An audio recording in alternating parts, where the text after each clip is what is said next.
So happy Final Fantasy week. Final Fantasy drops this week, Final Fantasy 16.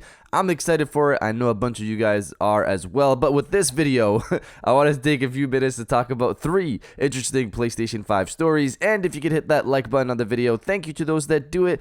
And as always, it's very much appreciated.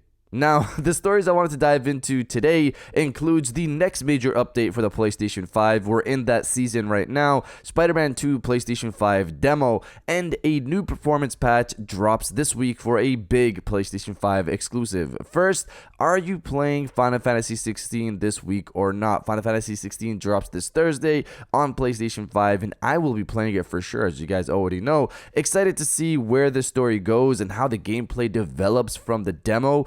But that's just me. What about you? So comment below, yes or no, if you're playing Final Fantasy 16 this week or not. Let me know down in the comments below.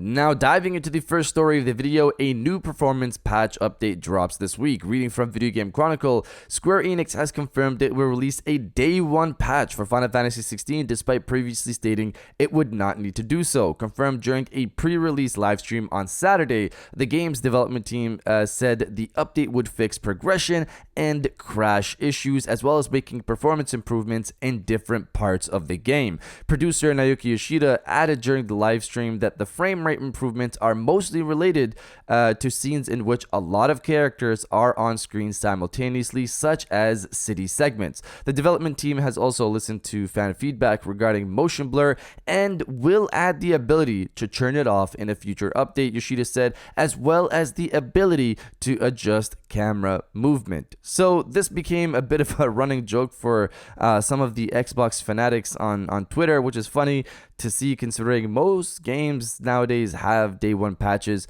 Here they were just trying to not have a day 1 patch, and they've already stated you can play this game without the day 1 patch just fine. There are games that you need the day 1 patch to be able to play the game. You don't need that here. You can play it right from the disc and you should be good to go. And again, my experience from the demo, the FPS issues weren't really major. You can play the game just fine from what I experienced. I was playing on quality mode. This update will be solid if they can get performance more stable on the performance mode, the 60 FPS mode. This is where most of the issues seem to come from.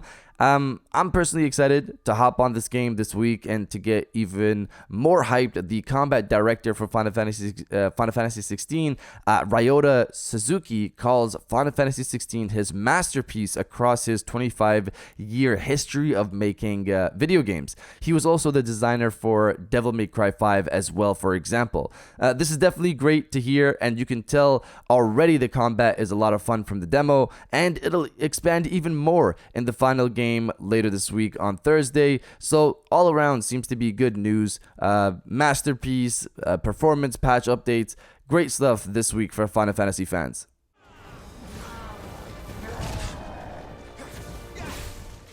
Now, diving into the second story of the video, Spider-Man 2 demo. So we just recently got the amazing Final Fantasy 16 demo, of course, and it seems like people want something like that for Spider-Man 2. A Twitter user asked Insomniac Games this: will you ask PlayStation to drop a demo of Spider-Man 2 on the store for us to play the demo to see what it's like or not? They replied with no plans for a demo. This was obvious for me. It wasn't really a surprise. There's a difference between something like Final Fantasy 16 and Spider-Man 2. Final Fantasy is a long-running franchise that some people still think you need to play the previous games to understand what's going on with 16, which is a reasonable guess.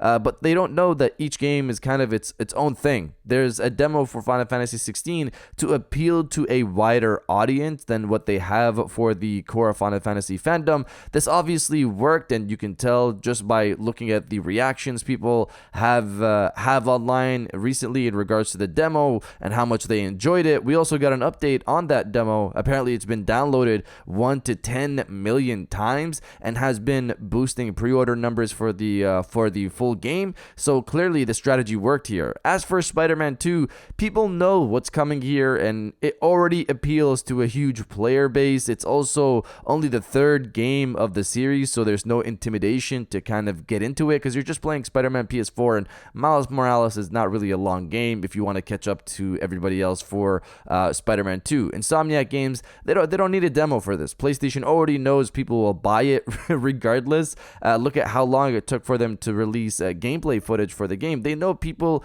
are getting this game for sure. So don't expect any type of demo for Spider-Man 2 before it launches this October. But you guys let me know if you think Spider-Man 2 should get a demo or not. Let me know down in the comments below. Time to go boom, boys! Oh, no! Spider-Man has got defenses! And now diving into the final story of the video, the next major update for the PlayStation 5. We're finally in the season for the next major update for the PlayStation 5, the beta season. We're going to talk about the release schedule in just a sec, but I know there's a bunch of features you guys want, with one of the biggest ones being dynamic themes instead of what we have now, which is a background image for each game, and sometimes there's music there besides the default music the PlayStation 5 already has. I personally also like the option for dynamic themes, especially when a new big title comes out and they release a dynamic theme for that game like they did on the PlayStation 4. Those were always nice. Beyond that, I personally want them to move folders over to the main menu. Right now, you have folders in the library section of the UI to keep things organized, but I'd rather just have that in the main UI, as I've mentioned in the past. Having a collection of online titles together that I frequently play, titles I'm trying to finish, have those together, etc. Stuff like that. Just nice organization in the main UI. The library setup is nice because you can just keep entire franchises together, for example, so every Call of Duty, just keep them all in one folder. But having folders in the main UI would be great in my opinion. I also want them to finally bring voice control to the world. Voice control launched a while ago, but only for the US and UK, I believe, and the rest of the world, we just didn't get it. We're still waiting. It's been over a year since this thing launched, and we still don't have it here in Canada. There are some useful commands for this feature, like opening certain games, pausing music, searching for something,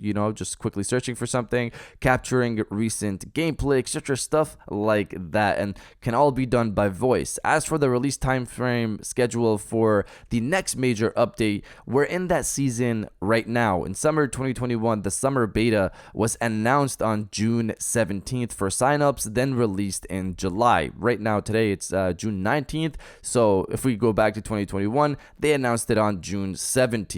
In 2022, both the announcement and the beta rollout happened in July. I think Sony sometimes delays their announcements for the beta in recent memory because they might not be sure what would be ready for release, so they just announce and release the beta together like they did last year. So depending on how they want to play it out this year, we could be getting an announcement very soon for the beta, or we're waiting until July for the announcement. But both years, the beta launched in July, so either way, it looks like July is when we're going to get this new beta. I'm excited to see what features we get. As for the final public release, it's looking like it'll be launching in September. In terms of new features, I want you guys to comment one feature you want for the PlayStation 5. That one thing you think is missing. I might make a top 5 video for these features, and your most wanted feature might actually make that list. I probably should have put this at the beginning of the video or at the top section of this story here, because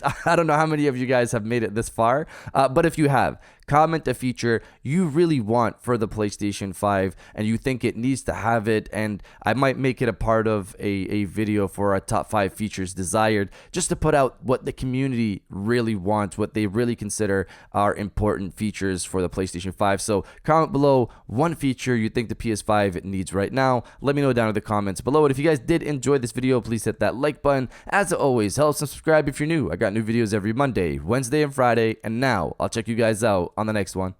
And welcome back to the after show. This is the part of the video where we have a little fun down in the comments below. If you're old, welcome back. If you're new, welcome. For today's thing, what I want you guys to do is to body, obliterate, destroy, and overall harass the comment section with Happy Final Fantasy Week. Final Fantasy drops this week on Thursday. I'm excited. If you are as well, destroy the comment section with Happy Final Fantasy Week. And I'll definitely heart those comments like I always do, because I appreciate everybody who stays to the end of my videos. And now, I'll check you guys out on the next one. Let's shut him up. I'm a shield of Rosaria, and I will do my duty.